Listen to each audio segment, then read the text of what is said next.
Hello friends, कैसे हो आप सब लोग। Ritu this side from CA Ritu Mitra classes. So friends, आज की क्लास में हम मोस्ट इम्पॉर्टेंट और वेरी इंटरेस्टिंग कॉन्सेप्ट को पढ़ेंगे जो आपके एग्जाम पर्पस के लिए भी इम्पॉर्टेंट है, प्लस आपकी कॉन्सेप्चुअल अंडरस्टैंडिंग के लिए भी इम्पॉर्टेंट है। परफेक्ट। सो हम स्टार्ट करते हैं। हम लोग डिस्कस कर रहे थे हमारे कौन कौन से अकाउंटिंग प्रिंसिपल्स होते हैं, अकाउंटिंग कॉन्सेप्ट्स होते हैं। सो उसमें आज की क्लास में हम डिस्कस करेंगे new concept, that is accounting period concept. Accounting period concept, ठीक है। सो हम क्या करते हैं फ्रेंड्स, सॉरी। सो मैं आपको सबसे पहले ये समझाती हूँ कि इस कॉन्सेप्ट का मतलब क्या होता है, ठीक है। हम लोग पहले एक लेमैन लैंग्वेज में, आम आदमी की भाषा में एक बात समझते हैं।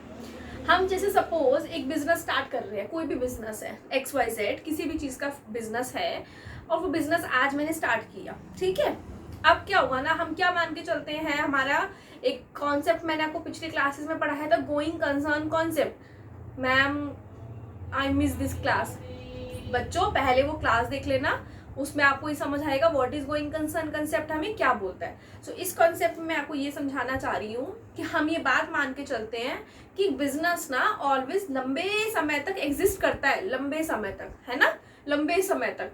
तो अगर एक बिजनेस हम मान के चलते हैं कि 10 साल 20 साल 50 साल तक रहेगा, तो अगर मेरे को बिजनेस की परफॉर्मेंस चेक करनी है, प्रॉफिटेबिलिटी चेक करनी है, कितना बिजनेस ने कमाया, क्या खोया, तो अगर मैं सोचूंगी जब तक बिजनेस जिंदा रहेगा, जब मरेगा मैं तब देखूंगी, तो उस टाइम तक तो बहुत लेट हो चुका होगा। उस टाइम तक तो मुझे ही नहीं याद रहेगा हर एक चीज। तो उस टाइम ये सब बातों को ध्यान में रखते हुए ना कुछ स्टैंडर्ड्स क्रिएट किए गए, जिसमें एक स्टैंडर्ड क्रिएट किया गया friends, accounting period concept. So accounting period concept हमें ये बोलता है कि कोई भी बिजनेस की अगर लाइफ, यहाँ एग्जांपल देके समझा रही हूँ। सपोज मैंने कहा, यहाँ लिख लेते हैं कि ये एक ऋतु है ना, और इसका क्या है, ये बिजनेस है, और हमने माना कि ये तो भैया बहुत लंबे समय तक रहेगा। ये हो गया, दिख रहा है आपको, और ये चलता ही जा रहा है, बहुत लंबे समय तक चलता ही जा रहा है। तो इतने लंबे समय के बाद अगर मैं सोचूं कि मेरे को ये देखना है मेरे बिजनेस ने क्या कमाया, क्या प्रॉफिट हुआ, है ना, क्या लॉस हुआ, किसको क्या हुआ, नहीं याद रहेगा। हमें कल का खाया तो याद नहीं रहता, इतने लंबे समय का हमें कैसे चीजें हम आइडेंटिफाई कर पाएंगे। सो इसीलिए फ्रेंड्स हमारा न्यू कॉन्सेप्ट का जन्म हुआ, जिसे अकाउंटिंग पीरियड कॉन्सेप्ट कहते हैं।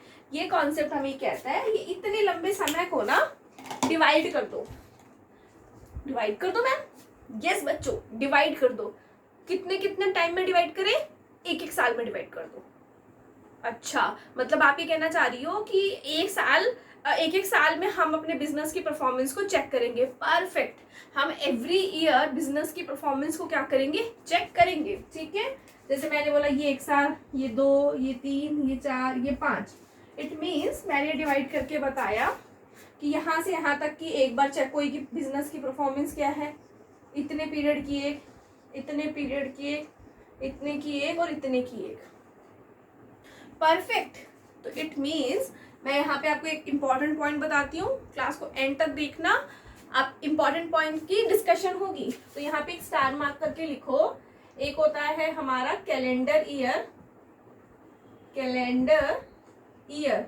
एक होता है हमारा financial year, financial year.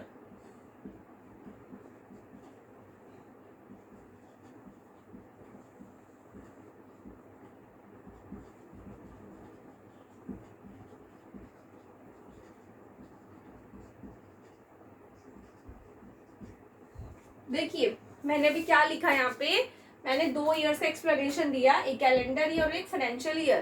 Calendar year friends वो होता है जो हमारे कैलेंडर में होता है। मैम कैलेंडर में तो जनवरी से स्टार्ट होता है और दिसंबर पे खत्म होता है, बिल्कुल सही, वही मैंने लिखा 1 जनवरी टू 31 दिसंबर। तो मैम एक बात बताओ आप मुझे, क्या ये जो कैलेंडर ईयर होता है, क्या हम बुक्स भी ऐसे बनाते हैं? नहीं, हम बुक्स बनाते हैं ऑलवेज फाइनेंशियल ईयर्स के हिसाब से। सो फाइनेंशियल ईयर हमारा होता है 1 अप्रैल से लेके फ्रेंड्स 31 मार्च तक। अच्छा, अब समझ आया मैम मेरे को, मतलब आप ये कहना चाह रही हो कि अप्रैल से लेके 31 मार्च तक का हमारा हमेशा क्या होता है, फाइनेंशियल ईयर। परफेक्ट, आपको सब समझ आ गया। अब हम इसको समझते हैं।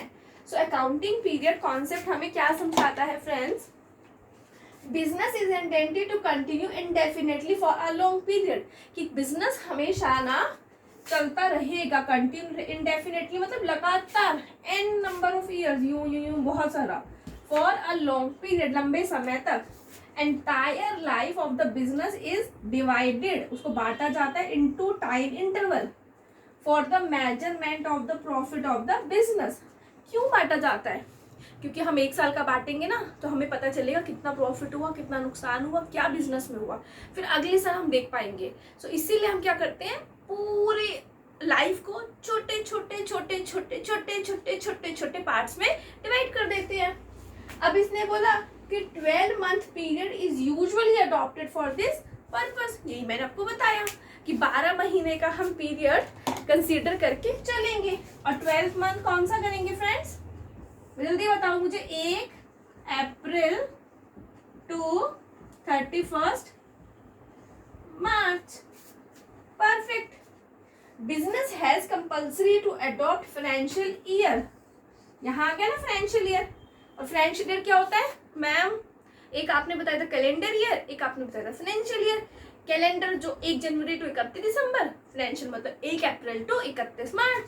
तो यहाँ पे लिख देती हूँ 1 April to 31 March, beginning from 1 अप्रैल और एंड होगा 31 मार्च पे। सो ये कॉन्सेप्ट सिंपल, बिल्कुल सिंपल। इस कॉन्सेप्ट का क्रक्स क्या है, कंक्लूजन क्या है, कि एक पूरा इतना बड़ा जो बिजनेस की लाइफ होती है उसको छोटे छोटे छोटे छोटे छोटे छोटे पार्ट्स में डिवाइड करना। और छोटे छोटे पार्ट्स का एक छोटे पार्ट को हम क्या बोलेंगे, 1 साल। 1 साल स्टार्ट कब से होगा, 1 अप्रैल, खत्म कब होगा, 31 मार्च। और उससे निकलेगा क्या, प्रॉफिट और लॉस और decision making, that's it. So thank you so much guys for listening me. If you like my videos, so kindly videos को लाइक करना, सब्सक्राइब करना चैनल को, और बहुत बहुत बहुत वीडियोस को लाइक करना। सो फ्रेंड्स एक बार मैं साइड हो जाती हूँ, आप पॉज करके नोट कर लेना पूरे पॉइंट्स को, ठीक है।